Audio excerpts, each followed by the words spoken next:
Welcome to another video. और ये black clover की कहानी का है कंटिन्यूएशन। तो चलिए जानते हैं कि क्या हुआ कहानी में आगे ब्लैक क्लोवर के।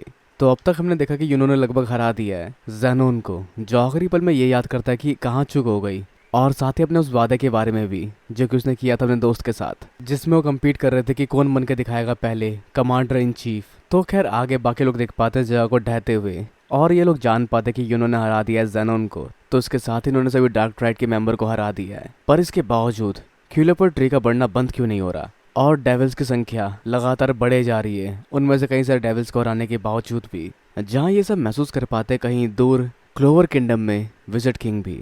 तो आगे डार्क ट्राइड के अलावा किसी और इनके साथी से लड़ रही है डोरेथी, पर उसे हारना पड़ रहा है उसकी शक्तियों के आगे। तो जहाँ इस बंदे का मैजिक डेविल के मैजिक के साथ कंबाइन हो सकता है, जिससे सभी तरह की शक्तियों में हेर फेर कर सकता है, पर जिसको अपोज कर रहा है लोटस। इसलिए ये मेरा फेवरेट मेजर डायमंड किंगडम से, जो जानता है कि जो ये करने जा रहा है उससे एक ऐसी खतरनाक दुनिया बनेगी जिसमें उसका परिवार बिल्कुल खुश नहीं रहेगा। तो खैर उसको उसके अपोज करने के वजह से अब सामना करना पड़ेगा इसका और इसके डेविल का, और साथ इसकी शक्तियों से अगला गेट भी खुलने वाला है, जो होगा दूसरा गेट, जहां अब तक पहले गेट के सारे कमजोर और पावरफुल डेविल्स लगभग बाहर आ चुके हैं, जिससे अब अंडरवर्ल्ड के गेट को खोलने के लिए ज़रूरत बिल्कुल नहीं पड़ने वाली डार्क ट्राइड की।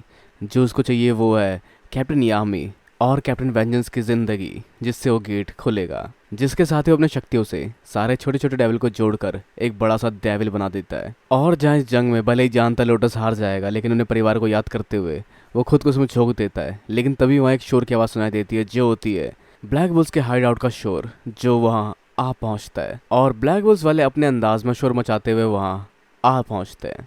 खैर जहाँ ये इनसे मिलकर एक्साइटेड होता है, क्योंकि ये जानता है कि बहुत सारे एर्गन स्टेज के लोग हैं ब्लैक बुल्स में, जो टूट पड़ते हैं इसके ऊपर इसको हराकर कैप्टन यामी को बचाने के लिए। लेकिन जहाँ ये इस्तेमाल करता है मॉडिफिकेशन मैजिक का, जिसके अगेंस्ट रॉक की शक्तियाँ भी काम नहीं आती, जिसका वार अगर इन्हें छुएगा तो ये पूरी तरह से हार जाएंगे। पर जिसको रोकने के लिए सामने आती है ग्रे और इस्तेमाल करती है फोर्टिफिकेशन मैजिक, जो ट्रांसफॉर्मेशन मैजिक बिल्कुल नहीं है, क्योंकि उसका मैजिक काफ़ी तक उससे अलग भी है। पर जिसको देखते हुए एक वार नहीं, वो कई सारे और वार करता है वैसे ही, जिसको रोकने के लिए ग्रे अकेली पड़ सकती है, जिसके वजह से मिरर ब्रिगेड का इस्तेमाल करता है यहाँ पर गोचे, और उसके साथ सामने आता है मिरर ब्रिगेड मैजिक कन्वर्जन। पर उसके पास और भी मैजिकल स्पेल है, जो शायद लूसीफर की शक्तियाँ होती है, क्योंकि इसके बाद सामने आता है gravity magic presence of the demon king, जिसकी प्रॉपर्टी को तो बिल्कुल चेंज नहीं कर सकते अपने मैजिक से ग्रे। पर साथ ही यहाँ कोई और है जो ट्रेनिंग करके आया है 6 महीने की रिसर्च से, वो समझ पाया अपने कर्ज मैजिक या पॉइजन मैजिक को दवाई की तरह इस्तेमाल कर पाने का, और उसने अपने इस कर्ज मैजिक से उन्हें स्ट्रेंथ देने वाला मैजिक बना लिया, और सब दोबारा इसकी स्ट्रेंथ से अपने आप को संभाल कर और शक्तियों का इस्तेमाल करते हुए उसका सामना करने के लिए तैयार होते हैं। जिनके स्पेल को ऑब्जर्व करने की कोशिश करता है ये, लेकिन वो ऐसा कुछ नहीं कर पाता, और इनकी शक्ति से वो जख्मी होने लग जाता है। जहाँ सारे ब्लैक बुल्स वाले की जगह इकट्ठा हो चुके हैं, और वो काफ़ी तक अपने हरकतों में लगे हुए हैं, और उसको पीटते हुए वो सभी वहाँ मौजूद होते हैं, पूरा ब्लैक बुल स्क्वाड इकट्ठा एक जगह। तो कहानी में हम आगे बढ़ते हैं फ्लैशबैक में कैप्टन यामी के, जो यहाँ पर आए और उन्हें मिला एक ग्रीमोर, जिसके साथ उन्हें मिला डार्क मैजिक, जिस वजह से बाकी लोग उन्हें अवॉइड करते, और उन्हें लगता है कि उनका डार्क मैजिक उनके लिए मनुष्यत लाएगा। पर तभी उनकी तरफ बढ़ता है आंखों में चमक लिए एक शख्स, जो उनके डार्क मैजिक से काफ़ी ज़्यादा फैसिनेटिंग होता है। जिसके बाद कैप्टन यामी पहली बार मिलते हैं नाथ और मॉर्गन से, और साथ ही मैजिक नाइट स्क्वाड में ज्वाइन होकर उसको मिलते हैं और भी बाकी के मैजिक नाइट स्क्वाड के मेंबर, जिसमें शामिल होते हैं बाकी के कैप्टन्स और उनकी कमाल की और अजीबोगरीब बातें। जहाँ वो मॉर्गन से बात करते हैं उनके अजीबोगरीब मैजिक के बारे में, और बाकी लोगों का उनका बिहेवियर जो पहले था।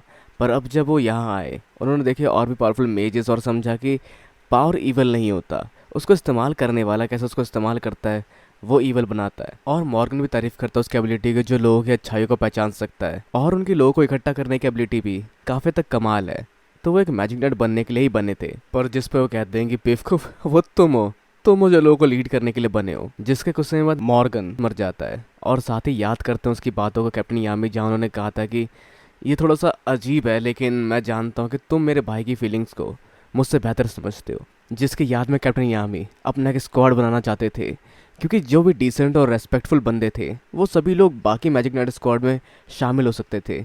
लेकिन वो लोग जिनका नसीब उनके साथ नहीं था, जो गरीब थे, जो थके हुए थे, जो हारे हुए थे, जो सच्चाई और अच्छाई की राह खो चुके थे, उनके लिए कुछ करना पड़ेगा, वरना उनकी शक्तियों का इस्तेमाल सही से कभी नहीं हो पाएगा। जिसको देखते हुए वो बनाएंगे एक ऐसा स्क्वाड जहाँ सभी अपनेपन के साथ अपने हिसाब से खुले तौर पर जी सके, जिसके साथ वो अपने आप को और स्ट्रांग बनाने की कोशिश में लग जाते हैं ताकि वो इस तरह के सरफरों को अपने साथ जोड़ सके। और इस तरह से बना ब्लैक बुल स्क्वाड, जहाँ जुड़े तरह तरह के लोग, जिन्हें मिली एक ऐसी जगह जो उनकी अपनी हो सकती थी। लेकिन सच तो ये था कि कैप्टन यामी थे जिनको उनके रूप में मिली थी उनकी असली पनाह।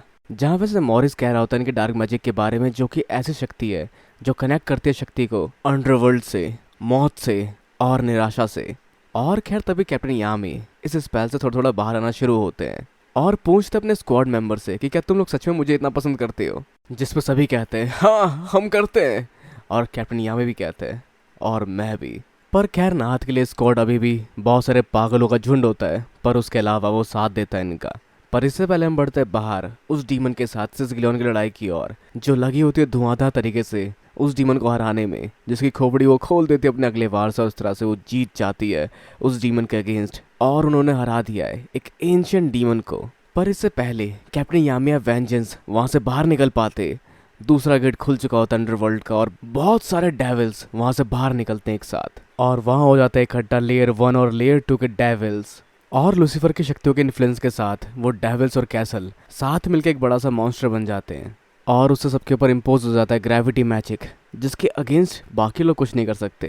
पर ब्लैक बुल्स वाले लगे होते हैं अपने अपने मैजिक के साथ, fate manipulation, magic power recovery, grey multiplication, और इन सब के साथ हम देख पाते हैं कमाल के मैजिक का यूज इन सब के, जिसमें ग्रे और गोल्डन की शक्तियां भी शामिल होती है। और आखिर में जंग ज्वाइन करता है हेनरी पूरे ब्लैक बुल का हाइड आउट के साथ, जो होता है सुपर साइज जाइंट बुल, जो है घूसा मारता है इस बड़े से बड़े हुए कैसल को। जो सब साथ मिलकर कैसल से भिड़ते हुए फोकस करते हैं उस तरफ जहाँ कैप्टन यामी और कैप्टन वेंजेंस होते हैं। तो लूसीफर ने बेसिकली कैसल के साथ क्यूलिपर ट्री को मैनिफेस्ट करके इस रूप में आया है, जिसके सेंटर में वेंजेंस और कैप्टन यामी, जहाँ लूसीफर बन चुका है ये पूरा क्लिपर ट्री।